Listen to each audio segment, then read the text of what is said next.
Get ready to laugh out loud? Here are the 5 best jokes of the day that will have you cracking up in no time.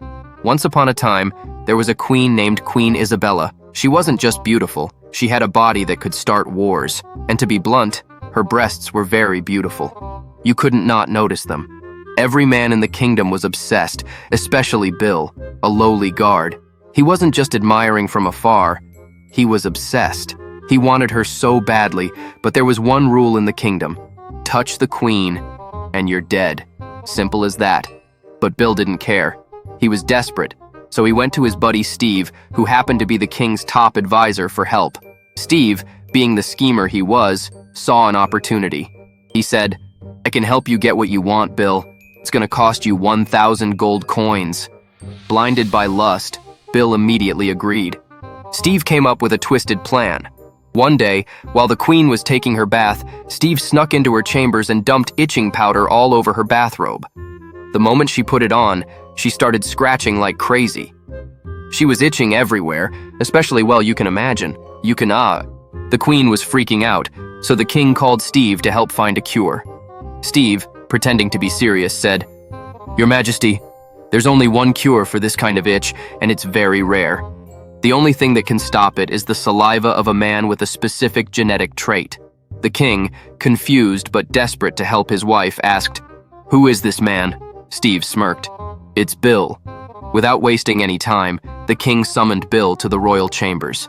Bill walked in like it was his big moment. Steve handed him a vial with a special antidote in it, and Bill did his thing. He applied his saliva all over the queen's body. Miraculously, the itching stopped. Queen Isabella sighed with relief and said, "Oh, Bill, you've saved me." The king was thrilled and declared Bill a hero. Bill was on top of the world. But later, Steve came to collect his payment. "All right, Bill, you owe me 1,000 gold coins for this." Bill, still riding high from the queen's praise, just laughed in Steve's face. "I'm not paying you a damn thing. What are you gonna do? Tell the king? Then you're screwed too, genius." Steve was furious but couldn't say anything, knowing Bill was right. However, Steve wasn't about to let Bill get away with it. So, the next day, Steve sprinkled the same itching powder into the king's underwear. And for the next week, the entire court watched as the king scratched his royal balls in front of everyone. Meanwhile, Bill stood there watching the chaos unfold, muttering under his breath, "Fucking Steve." Huh? You ever have that one friend who's always so positive it's borderline annoying? Like, no matter how bad things get, they'll find a way to make it sound like you just won the lottery. Their house could be on fire and they'd be like, "Well, at least now I can finally get that open floor plan." So my buddy Johnny, he's that guy. Drives all of us nuts. You could tell him, "Johnny, I got fired." And he'd be like, "Hey, more time to focus on your hobbies." Bro, my hobby is getting paid. Anyway, we decided, as a group, that it was time to break Johnny. We were going to tell him a story so bad, so insane, that even he couldn't find the bright side. Next day, we're playing golf. Johnny's all smiles per usual, and he goes, "Hey, where's Mike? He never misses a round." I'm like, "Oh, you didn't hear? Mike caught his wife cheating yesterday." Johnny's smile starts fading. Finally, I think, we've got him. So I keep going. "Yeah, he walked in on her with some guy in their house." Mike snapped. "Beat the guy up so bad the dude's in the hospital. And now, Mike's in jail." Now, I'm watching Johnny closely, waiting for the moment he finally cracks. He just stands there, quiet for a second. And then Johnny shakes his head and goes, "Well, thank God it didn't happen last week, or I would have been the guy in the hospital." Huh? A guy is sitting in his living room relaxing when suddenly he gets a text from his neighbor. The message says, "Hey man, I need to confess something. I've been helping myself to your wife for a while now. And honestly, it's been so good I just can't stop. Sometimes it's quick, but other times it lasts for hours, even late at night. I know this is unforgivable, but I don't get it this good at home. I can't live with the guilt anymore. I hope you can accept my apology. I promise it won't happen again." The guy's jaw drops. His face turns red and he's fuming. He looks at his wife, rage boiling inside him. Without thinking, he grabs his phone and slams it down on the table.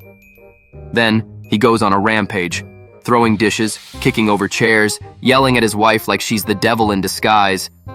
A few minutes later, he gets another message, this time on WhatsApp. He picks up his phone, screen cracked but still working, and sees the new text. "Sorry, dude. Stupid autocorrect. I meant your Wi-Fi, not your wife." Huh? So this rich guy, like really rich, decides to buy his blonde wife a Ferrari for her birthday. Yeah, a Ferrari. Because, you know, nothing says I trust your driving skills like a car that could literally launch you into space. So she's hyped. She's like, I'm gonna show off this baby, and takes it straight to the highway, floors it, vroom, she's flying. But of course, in about 5 minutes, she's got flashing red and blue lights behind her.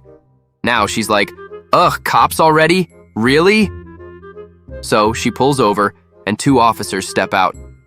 One of them's this serious, tough-looking dude, and the other one is also a blonde. You know where this is going. The guy cop walks up to her window and says, "Ma'am, license and registration, please." And she's cool about it. She reaches into her purse, starts digging around, but here's where it gets funny.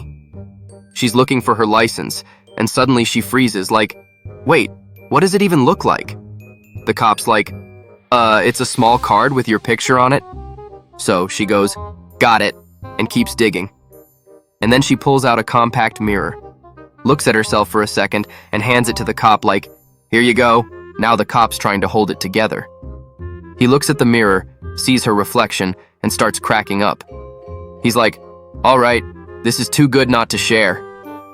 So he shows it to his partner, the blonde cop. She takes one look at the mirror, gets dead serious, and pulls out her taser. Like no joke, she's ready to go. She yells, "Step out of the vehicle!" Now the guy cop is losing it. He's like, whoa, what the hell are you doing? And she goes, she's got my ID. Huh? So I walk into this coffee shop, right? I just want a simple drink, so I'm like, hey, I'll have a latte. Simple enough. But instead of handing me a cup, the barista gives me an apple. I'm like, wait, is this some new hipster thing? But the barista's like, trust me, just taste it. So I'm thinking, all right, this could either be amazing or really stupid. But I take a bite. Boom. It tastes like a perfect latte. I'm sitting there like, what kind of sorcery is this? Then he says, flip it over. So I flip it, take another bite. Now it tastes like creamy vanilla. I'm losing my mind like, am I in some kind of magic coffee shop? Meanwhile, this dude next to me is watching all this, and he's like, I gotta try this. He orders a caramel macchiato, and the barista hands him an apple. The guy takes a bite and goes, holy crap, this tastes like caramel. The barista just nods and goes, flip it over. He does. Bam! Now it's espresso. We're both sitting there like, what is this? The Willy Wonka of coffee? But then it gets even crazier. This short guy walks up, no offense, but, you know, he's short. And he's like, hey, do you have an apple that tastes like a woman? The barista, dead serious, hands him an apple. The guy takes a bite and immediately spits it out. He's like, ugh, this tastes like shit. Without missing a beat, the barista goes, flip it over. Huh? Thanks for watching. Don't forget to subscribe to make your day even better.